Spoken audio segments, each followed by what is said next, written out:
Gente, hoje eu vim ensinar vocês a fazer bala fina só com esse ingrediente e esse ingrediente. Primeiro, uma colher de sopa de água, o tanto vocês quiserem. Que você vai usar tudo, você tem que usar 5 colheres.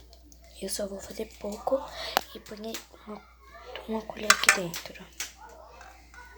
E agora você coloca uma colher desse, pra mim, que eu gosto com vocês.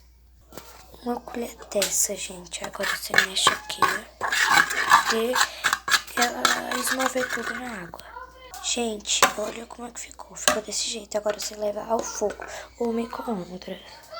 O meu eu vou ao fogo. Tá meio escuro, gente. Mas eu vou mostrando a vocês. Gente, eu vou ligar o fogo ainda. Aqui, gente, eu já põe no fogo. Não vou mostrar pra vocês no fogo porque não tem como eu segurar o negócio com vocês assim. Gente, olha como ficou a textura. Tem que ficar desse jeito a textura. E agora? Não tava bagunçando. Eu tenho 2 corantes. Além disso, eu vou pegar esse dessa cor.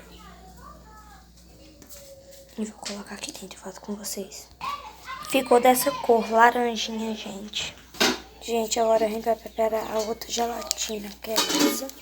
Agora você vai ter que pegar um pouco de água quente e um pouco de água gelada. E, gente, eu coloquei 6 de quente e 6 de gelada. E, gente, daqui vai ser sabor cereja, esse tanto já dá. E esvolve na água. Né, gente, olha como ficou a cor.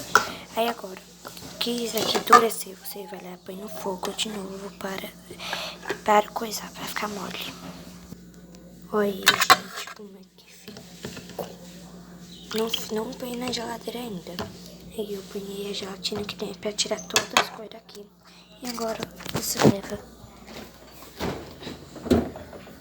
para gelar. Vou colocar aqui em cima. Se você quiser, você tampa. Eu vou deixar assim que congela mais rápido.